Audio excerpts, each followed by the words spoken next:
एका फुलपाखराच्या पंख फडकवण्यानं या पृथ्वीवरती वादळ येऊ शकतं, असे एक मॅथमॅटिशियन लॉरेन म्हणतात. तर नमस्कार मित्रांनो, आजच्या ह्या व्हिडिओचं टायटल आहे द बटरफ्लाय इफेक्ट. तर ते सायंटिस्ट असे काय म्हणतात की एका फुलपाखराच्या लहान पंख फडकवण्यानं या पृथ्वीवरती वादळ येऊ शकतं. ते एक मेटाफोर म्हणून यूज केलं जातं, पण ते सत्य आहे मित्रांनो. त्याच्यात अर्थाचा अजून एक इफेक्ट आहे, द स्नोबॉल इफेक्ट. एखादा हिमदगड मोठ्या डोंगरावरून खाली येऊपर्यंत त्याची साईज वाढू शकते, आणि ही वाढते ही प्रॅक्टिकली. तर याच्या संदर्भातलंच एक उदाहरण आपण महाभारतात पाहूया. तुम्हाला एक प्रश्न आहे की महाभारत का घडलं? तुमच्यातील बहुतांशी लोक म्हणतील की द्रौपदीचं वस्त्रहरण झालं आणि त्याचा बदला घ्यावा म्हणून महाभारत घडलं.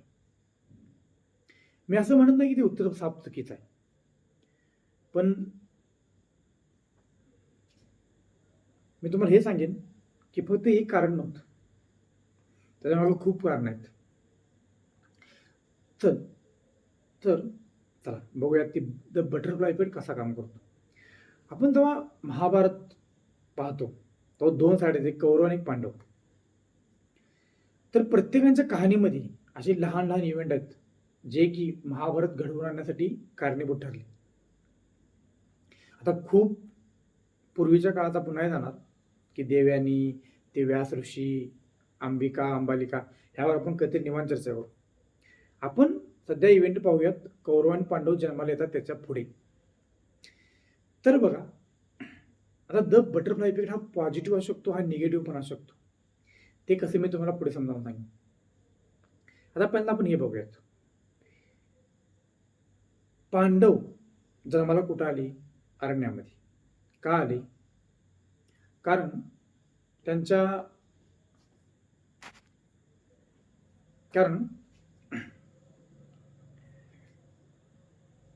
पांडवांचा जे वडील आहे त्यांनी शिकार करताना एका ब्राह्मणाची हत्या केली होती, त्यामुळे त्यांना शाप मिळाला होता. त्यामुळे ते वनवासात गेले आणि पांडव वनवासात जन्माला आले. ओके, हा एक इव्हेंट आहे.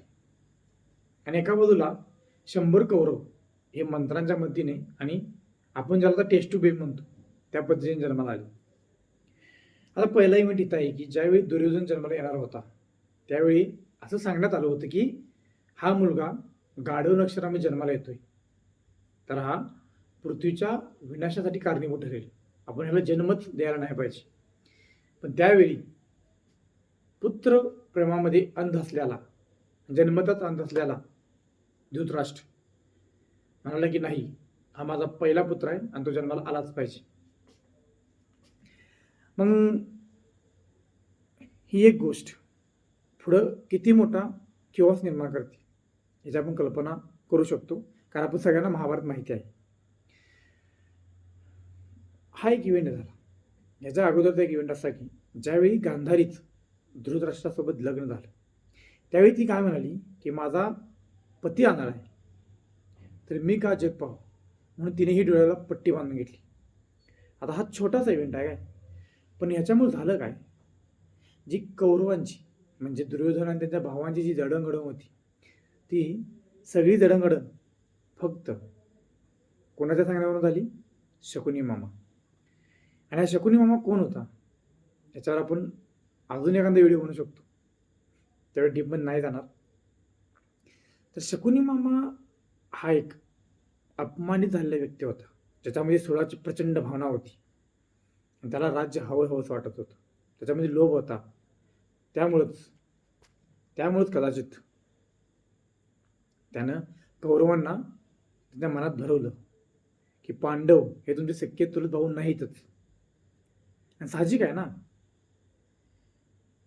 ज्या माणसाला पुत्र होऊ शकत नाहीत त्याचे ही 5 पांडव असूच कसे शकतात? ही गोष्ट पितामह भीष्मांना माहीत होती. त्यांनी ती गोष्ट जर कौरवांना सांगितली असती की हे जे जन्मलेत तेही मंत्रापासून जन्मलेले आहेत, तर त्या कौरवांचा कदाचित विश्वासही बसला असता, पण तसं काही झालं नाही.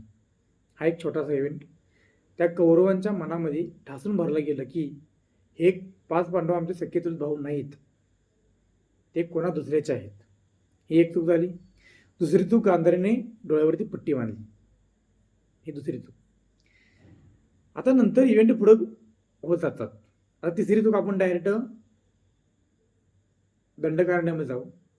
ज्यावेळी नवीन राज्य प्रस्थापित करतात पांडव आणि त्यांचं उद्घाटन ठेवलेलं असतं, आगमन सोहळा असतो, त्यावेळी दुर्योधन आणि कर्ण राजवटा फिरून बघत असतात. आणि आपल्या सगळ्यांना ती स्टोरी माहिती आहे. गांधारी आपली द्रौपदी एका साईडला थांबलेली असते आणि मध्ये पाण्याचा कुंड भरलेला असतो आणि त्यावरती नक्षी काढलेली असते आणि दुर्योधन त्या नक्षीकडे बघत त्या पाण्यामध्ये पडतो. त्यावेळी द्रौपदी एक वाक्य बोलते की अंधे का पुत्र अंधा. आता ह्यावर बऱ्याच कॉन्ट्रोवर्सी आहेत की ती तशी बोलली ना बोलली. आपण एक गृहीत धरू की ती बोलली. तो एक मुद्दा दुर्योधनानं आयुष्यभर जपला की त्या स्त्रीने माझा अपमान केलाय आणि त्या अपमानाचंच बीज म्हणून तिने तिथं वस्त्रहरण केलं आणि ते वस्त्रहरण महाभारतासाठी एक ठिणगी म्हणून कामी आलं आणि महाभारत घडलं. तर मित्रांनो, हे स्टोरी सांगण्यामागचं कारण एवढंच आहे की आपल्याही जीवनात असे बरेच खूप खूप सारे दिवसात, कधी महिन्यात येतील, कधी वर्षातून येतील, खूप सारे अनुभव येतात आपल्याला. त्यावेळी आपण एखादी लहान गोष्ट धरून ठेवतो आणि त्या गोष्टीवर परत परत विचार करत बसतो. ती गोष्ट चांगली असेल तर ठीक, त्याचे आउटपुट आपल्याला पॉझिटिव्ह भेटतील. पण ती गोष्ट जर निगेटिव्ह असेल आणि त्यावर आपण परत परत विचार करत असो तर ती आपल्या आयुष्याला डॅमेज करू शकतात. त्यामुळे प्रत्येक वेळी पॉझिटिव्ह विचार केला पाहिजे आणि कोणतीही गोष्ट जास्त वेळ धरून नाही ठेवली पाहिजे, ती सोडताही आली पाहिजे. ओके, धन्यवाद.